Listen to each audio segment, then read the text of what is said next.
Today's daf we're going to be learning is Bava Batra daf Kuf Samach Aleph. Today's daf is sponsored by Rabbi Lisa Malik and Adi Weiner in honor of their first grandchild, Asriel David's first birthday today, son of Ariel Weiner and Sophia Sharandini, and in honor of their daughter Ava Weiner upon her engagement to Reuven Rosen. We love you, Reuven, and look forward to welcoming him into our family.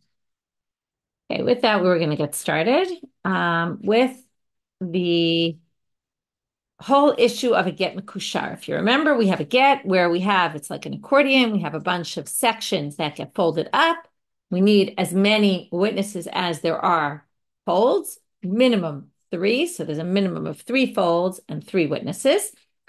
And we're trying to figure out now where the witnesses go. Okay, for the purposes of today, I have 3 different get mekushars to try to show you all the different opinions we're going to get to. So the first we had yesterday was Rav Huna. And the way we understood Rav Huna in the end is that we have the writing on the inside. Okay, maybe I'll just do some scribbles here. Right, there's writing on the inside. We said there was a bit of a debate whether it's the top one or the bottom one of the fold, but there's writing on the inside. And then on the opposite side of that, we have an aid. Here's one signature. I didn't write them in all the places, but we'll have 3 like this, where basically the signatures are going to be opposite the text on the top, where the folds are. That's why he said ben kesher lekesher, between the folds, which means in this area, right? We thought at first it meant on the inside. We said it can't be because of Rebbe, where Rebbe said you got to get mekushar, which he didn't really recognize what a get mekushar was. And he said, where's the zman? Where is the date? But he didn't say where are the witnesses. Obviously, if the witnesses were hidden inside the folds, he would have asked where are the witnesses. So it must be it's on the outside at the top here. Then we said, what about the fact that if it's at the top, we don't have a signature at the bottom of the document, right? And aren't we worried that if we don't sign at the bottom, who knows when all these extra lines were added? Could be they were added after the witnesses signed. To which the answer, the last words on the get are hakol, sharir, v'kayam. Okay, the last words on the get are hakol, sharir, v'kayam, or sharir, v'kayam. They say sharir, v'kayam. If you look in a ketubah, it says hakol, sharir, v'kayam, or hakol, sharir, v'barir, v'kayam. There's different languages, but it says at the very end. And then we know that's the last word. Why are we not worried? People might add more to that, right? Maybe write it twice because you can't write it twice in the document. And maybe they erased it. Well, we ended by saying you can't erase where sharir v'kayam normally comes, which is kind of obvious because we'll learn today that toward the end you write like kind of a summary sentence. So if there's an erasure after that summary sentence, that's a problem. And if it's the amount of letters of sharir v'kayam, it has to be in the place, and the amount of letters, that kind of erasing is not acceptable at all because exactly for this reason. So we're protected by the words sharir v'kayam. Okay, I'll just read to you. I took a photo of my ketubah today to read in class. It says, okay, everything that's written, whatever, blah, blah, blah. Hakol sharir v'kayam. Those are the very last words of my ketubah. Okay, this is all established, right? And this is done, meaning this is the end. Okay. Now we're going to move to Rabbi Yirmia bar Abba, starting from the 3rd line of today's daf. Rabbi Yirmia bar Abba da'amal acholei haktav ukeneged hatav mibachutz. Okay, now we're not exactly sure how to understand Rabbi Yirmia bar Abba right now. We're going to start explaining one way. We're going to switch to another way, then switch to a third way. It's going to be a little confusing again. And even I'm going to say that what exactly they're describing in words is not always so clear. But right now we're going to assume that he means now we assume he means he adds something else. So it's it's on the other side, okay? But it's not up at the top here. It's at the bottom, okay? Because it says it's not on the folds. Remember, the folds are at the top and the straight part is at the bottom, the pashut part. Remember we said the extra stuff like the standard part of the shtar is at the bottom. So assuming the text goes up to here, you don't need hakol sharir v'kayam because the witnesses sign at the bottom. Okay, so let's cover up this third one. Let's say you have 1, 2, 3 witnesses signed at the bottom, and that's your shtar, and that's perfect. Okay, what's not perfect about it? Well, I added a 4th one here, and that's because the Gemara is going to say here, lichush do maktiv migavai madabai. What if someone adds an extra line at the bottom of the shtar and adds an extra witness signing at the bottom. Remember, we learned that what's a get kerach? It's a get that doesn't have as many signatures as folds. And from there, you learn that as many folds as there are, you have to have signatures. So even though you're supposed to have 3 minimum, you could have more than 3. And therefore, theoretically, you could add as many as you want. You can't have too few. Like if there's 5 folds, you have to have 5 witnesses. But you could have 3 folds and have 5 witnesses. So that could lead to a forgery again. Today, by the way, we're going to be really just talking about what are possible ways to forge this document and how are we preventing the forgeries from happening. So we're going to see that in this case, maybe they added an extra line at the bottom, add an extra signature on the back, ve'amal, and the person who's documented this will say, I just wanted to add more edim, and that's why I added this 4th signature. Okay, and then someone will look at this document and say, why are there 4 signatures? Right? You would think there's only 3, meaning maybe 1 was added, and you added that extra line. But because remember, according to Rabbi Yirmia bar Abba, maybe I didn't make this clear, you don't need hakol sharir v'kayam, because if the witnesses' signatures are opposite the bottom of the text, then you know exactly, these are on the same exact line, you know where the document ended because that's where the person signed. It's just like they would sign underneath it on the other side. It's just they are not signing on that side because that's the whole thing about a get mekushar. They wanted to distinguish it. Some of the commentators say, why didn't they just make it that they signed on the inside? But they say, because that would have prevented all of these forgery problems. But they wanted there to be clear distinctions between a get mekushar and a regular get, and therefore they did it like this. I'm just reminding you, get doesn't mean get the way we normally mean get. It just means a regular document. So we're talking about all documents here. So now, and I just brought a ketubah because that happens to be the star that I have in the house. Now, there's a concern right now that they'll add an extra line. They'll say, oh, we just wanted extra witnesses. It just, makes a nicer document with more witnesses. And they'll claim that that last line was there from the beginning and it really wasn't. And we'll have a forgery. So that's not good. So therefore, Amar Le, so they said back to him, okay, I'm trying to think who's talking. Just seems like the Gemara talking. But Amar Le, misavart edim kisidran chatim. I'm not sure who's speaking now, but say, who, okay, when this question was asked, they said, who's to say that Adim Kisidran Katiba? We didn't mean the Adim sign like this. Now, throw this out. This is not what it is. Okay, so I see. They said, thank you, Ruth. This is Rabbi Yirmia bar Abba answering. They asked Rabbi Yirmia bar Abba, how could this be? Right, so he said, who's to say that I said Adim Kisidran Khatime? Adim mimata lamala Khatime. Adim signed from bottom to top, meaning perpendicular to the writing. So the writing is going this way, horizontally. The signatures go vertically. And they start from the bottom. Okay, now you might look at this picture and say, where did I get this from? This picture shows the first signature starts at the bottom, opposite where the text ends, okay? And that is what we see.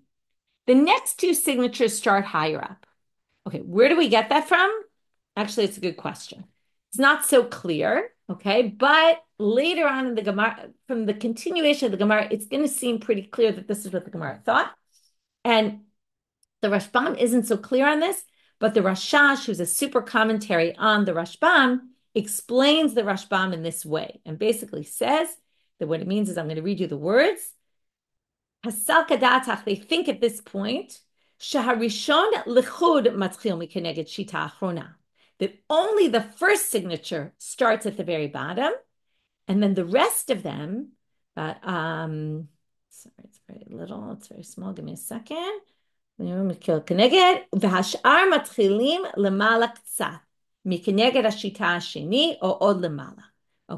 the other ones start, a line above or somewhere above. Okay, and this is the way it's going to look for right now. Okay, so we're going to throw this one out and give a different one. But basically, only the first one has to start at the bottom, and the rest could be potentially higher. Okay, so now, what does this resolve for us? This resolves for us that we're not going to be able to, right? We're not going to be able to add anything at the bottom because this signature isn't going to line up anymore. Okay, this signature goes here, and then all the others would be higher, and then there's no concern for forgery. So now the Gemara says, wait a minute, what do you mean? So no one's going to be able to add underneath But theoretically, what could they do? Especially if it's like this, where only one is at the bottom. Okay. Forget about worrying about adding. Now we're worried about cutting. Okay, now, if we cut, let's imagine there's a reyuta. Reyuta is something bad.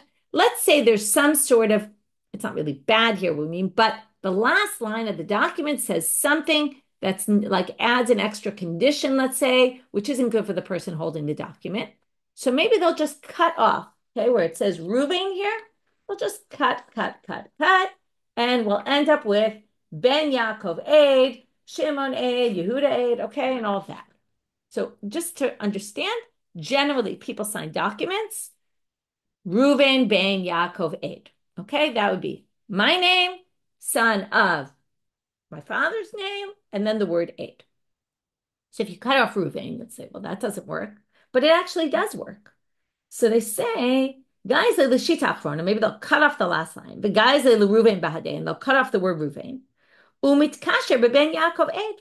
And actually, you can establish if I sign my name, daughter of, okay, and then we're talking about males because males are witnesses. So son of Yaakov, Eid is a witness. That's kasher. How do we know this? It says in the Mishnah. Ditnan, ben ish ploni Eid kasher. The son of so and so Eid is kasher. You could skip, as we would say today, your first name. You could write just your last name. That works. So dichtiv. So they say, okay. Dichtiv, Reuven ben bechadara, Yaakov Eid ilaveh.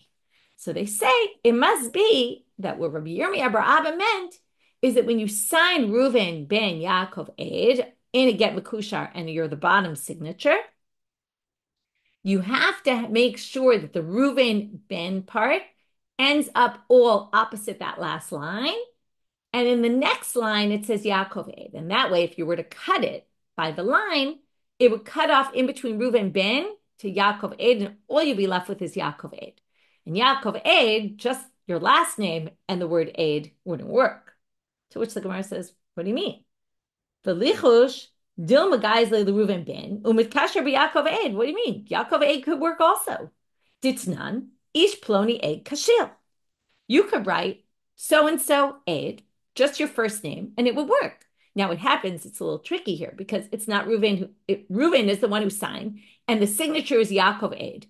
But it would, like, if they would see the document, they think Yaakov signed, and he's the signature, and it would be fine if he just wrote Yaakov Eid. As long as you add the word Eid to your name, that's valid. So they say, fine. So let's change it again. Not only does Reuven ben have to be in one line, Yaakov has to be above without the word Eid. And then we just have Yaakov, and that's not going to work. Only Yaakov Eid works, but not Yaakov. So that's one possibility. So we've now resolved the problem of why are we not worried they're going to cut? And the answer is because the way the document is done has to be done in a way that prevents it. How so? The first witness that signs doesn't write Eid, and they write Reuven ben in one line, their father's name in the second line, and then they'll just be left with one name, and therefore it will not be validated if that's the case. Alternatively, you could say La'olam dichtiv Eid, but really you do write Yaakov Eid, Reuven ben Yaakov Eid, Reuven son of Jacob Eid, witness. But diyadina bada hachatimu yada lav diyakovu. Okay, turning now to Amud Bet already, very short daf. It's because it's a case where they knew that this is not Yaakov's signature, okay? Now, what does that mean? Well, first of all, you have to remember, we're taking Reuven's signature and we're using it as if it's Yaakov, right? We're saying maybe someone will trick us into thinking, right? Maybe Reuven will cut off the end and we'll see Yaakov, Eid, and we'll think that it's Yaakov. So either we get rid of the Eid and then it won't ever be a validated document, a validated signature, or we have Yaakov Eid, but everyone knows that's not Yaakov's signature. Now, first of all, it isn't Yaakov's signature. So remember, we always have to do kiyum shtar. What's kiyum shtar? We check the signatures. So if we have a database of signatures and everyone knows that this is Reuven's signature and not Yaakov's, no one's going to say Reuven's signature. It says Yaakov, it's Reuven's signature, and it's a valid signature. It would only be a valid signature if it said Yaakov and it was actually Yaakov's signature. So it would have to be a way where we knew that there's no Yaakov in town whose signature looks like that, something along those lines. So now the Gemara says, wait a minute. What if they knew Reuven signed it and it said Yaakov? Dilma mishmei davo chatam. Maybe Yaakov signed using his father's name. And he signed, like I would sign using my father's name. The Rashbam adds, maybe it's a sign of respect to sign using your father's name. You respect your father so much that when you sign your name, you use your father's name. To which the Gemara says, nobody does that.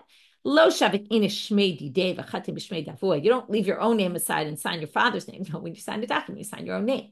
Okay, you might sign son of so-and-so, but you wouldn't sign as just your father. That doesn't make any sense. Nobody does that. So we're not worried about that. Now you might remember the sugya from Gittin. It's kind of memorable, but maybe not. Dilma simana ba'almahu deshavye. Maybe he used his father's name, not because he was saying, I'm signing my father's name, but maybe his father's name was his insignia. Like his way of signing was using this as a symbol. Like Yaakov is my symbol. Okay, where will we get a concept like that? Daharav tzir kavra. The rabbis, we're going to have a whole list of rabbis who used simanim. They used pictures as that was their way of signing documents. They would sign documents. Some people say it was Sheilot Chuvot that they would sign. They each had their own unique way of signing, and they would use it on official documents as well. So for Rav, it was a fish. Rabbi Chanina tzir charuta. Rabbi Chanina was a branch of a palm tree. Okay, it could be, this one like dates, this one like fish. Could be it was their business, right? Maybe, and they were associated with it. So we don't know why they use these, but all different possible reasons. Rav Chisda samach, he would just use a samach. And I think about how people do such a scribble for their name and don't even bother writing out their whole name, right? They just total incomprehensible scribble. So Rav Chisda samach, because that's the second letter of his name. Rav Hoshaya Ayin, this is a little strange because Ayin is really in the middle toward the end of his name, but Ayin, we've seen this, by the way, lots of times in Simanim, when they give Simanim to remember who says what in the sugya, they often take letters that are not the first letter of their name. Like we always use, if you use one letter, it would be the first one, your initial. But here it was obviously a different system they had of how to choose what letter. Rabbi Rav Huna Makuta, he used the mast of a ship. Okay, so everybody had different signs. Maybe his sign was Yaakov, his father's name. To which the Gemara answers, no. Forget about before we said it's not typical people would do this. They say, this would be chutzpahdik. Lo chatzif inish l'shavuya d'shmei d'avua simana. No one would be brazen enough to take their father's name and use it as their symbol. That's really not respectful, right? When we started with saying maybe it was specifically respectful to specifically use your father's name in place of your own. This is saying to use it as a siman, though, like the other one used a fish, you use your father's name. That's really not respectful to the father. So we basically have a concern still that maybe this Yaakov is not really going to resolve the problem, right? The Reuven ben on one line still might lead someone to this Yaakov aid problem, okay? And that maybe they'll think, and as we had some possible resolutions, but still it left open some questions. So therefore, Mar Zutra Amar, Lama Kulehai. Kol mekushar she'eni dav kalim b'shita achat pasul. Mar Zutra says, why are you trying to explain this in such a complicated manner? It's very simple, and it's what you would have probably thought in the beginning. Why don't they all just sign at the bottom? All the signatures line up at the bottom. And then you're not concerned, obviously, for anyone adding, because they'll have to sign lower down than everyone else, or someone cutting because, they'll... Okay, now, what's the issue with cutting here? Still, you could cut, right? And you could cut across and we end up with the names. But I think that the assumption here is if you have three names, they could be all different length names, and you try to cut, and all the signatures are different. If you try to cut that, it'll definitely cut unevenly. This one will cut off that one will cut off that, and you'll end up with, it will be clear that you cut in the middle, right? Like try cutting a cake with wording on it, right? You're never going to be able to cut it that it's exactly perfect in between the letters and all that.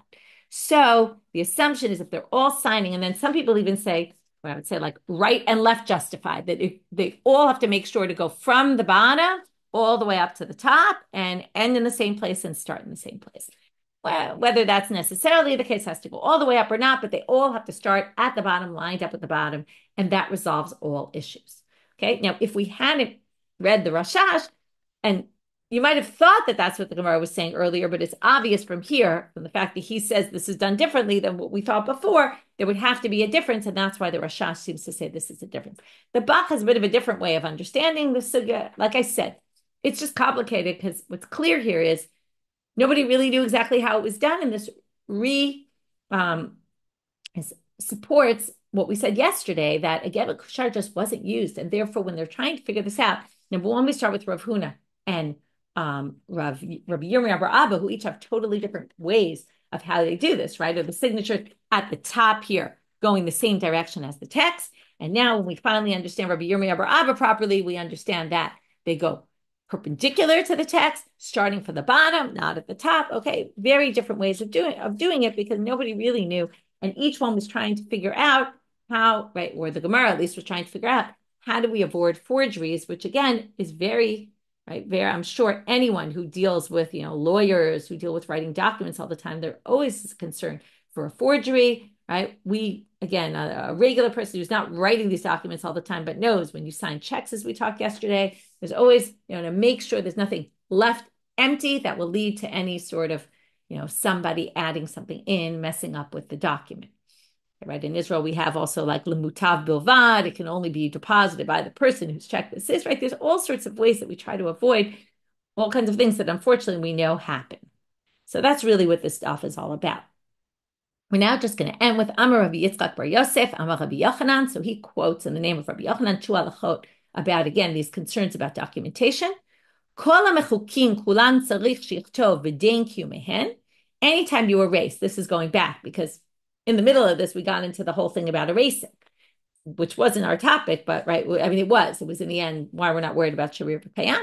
So anytime you erase, you have to say, and this is the kiyum of this, meaning you have to reestablish it at the bottom of the document. You have to write on line this, there was a mistake, and the Edim sign next to it, okay? Or the Rashbam says, the Rashbam says you put it in before the word sharir v'kayam. Okay, that only works if your document wasn't written already. If your document is written and it says sharir v'kayam, then you have to add it at the end and have the witnesses sign. My husband told me last night that he's had situations where he's been running a wedding and there was a mistake at the ketubah or something missing. So he added it in and then wrote at the bottom, online this, blah, blah, blah, and had the witnesses sign. And then that's a good example where sharir v'kayam is already in there. You can't do it before sharir v'kayam, so you would have to do it like that. And another thing, which I'll show you in my ketubah, the last line always has to be returning to something that was already said in the document, usually some sort of summary, some sort of line that has no real meaning in addition to what was already said, okay? No significance. It doesn't stand by itself. Like, for example, you can't put in, this is given under the condition that blah, blah, blah happens, which would be adding something new and make it dependent on a condition. Okay, why is that? I'll just continue a bit into tomorrow's daf so we understand this. My taima, Amar Rav Amram, lefisha ein lemedim mishita achrona. Because the rules are you can't learn anything from the last line. And why is that? Because even though it says hakol sharir v'kayam and we assume, we're still concerned maybe there was this little space at the end of the line and they added something right before the end. There's always a concern something could be added at the end. In the middle, right, there's just lines, lines, lines, lines. It's impossible. But perhaps the last line, someone could have somehow snuck something in. And therefore, we don't go by anything it says in the last line because we're worried it's added. So it's never put something important there because we won't follow it. So if you put a condition there and the whole thing is dependent on a condition, and it was real and it was supposed to be there and it was all that and it was signed after, we wouldn't know. Maybe it was added, maybe it wasn't. So the rabbis don't hold by it. So the condition actually won't take effect. And then since that was originally intended, it was intended to be there, this wasn't a forgery, it'll mess up the whole deal. So basically put useless information there or repeat information there because the rabbis are not going to let you hold by this and therefore don't put anything important. So for example, at the end of my ketubah, it says, okay, and he did a kinyan, right? About everything that was said earlier, right? With an item that was, right, they did a kinyan with something that could have been a kinyan. hakol sharir v'kayam. Okay, and this is all established. So it's just saying there was a kinyan done, but it's not a make or break line in the ketubah. It doesn't add anything extra. And that's how we end today. So what we really did today, after finishing yesterday with what Rav Huna's understanding of a get mekushar is, where that witness is signed, we now have Rabbi Yirmia Abba's position, which at first we thought meant horizontally, right, in the same direction. Now we understand it's perpendicular. It was going vertically in the opposite direction of the text. And we thought only one started at the bottom and the other started up top, and you were worried about cutting. And we said, no, it must be right. We kind of sort of could address that in some way, but Zutra had a much better way, which is all the signatures lined up at the bottom. And that's how we ensure that no one can cut and no one can add. And that resolves the issue. And then Rabbi Yitzchak Bar Yosef brought two halachot and then Rabbi Yochanan. But if you erase something, right, again, always concerned for forgery. How do we deal with erasings? We have to add a line at the end that says we erase something. And at the bottom, you have to have a summary, because we can't put anything of any significance in that last line, because we're always concerned that that last line might have been added in. With that, we finish for today. A nice short daf, and wishing everyone a good day.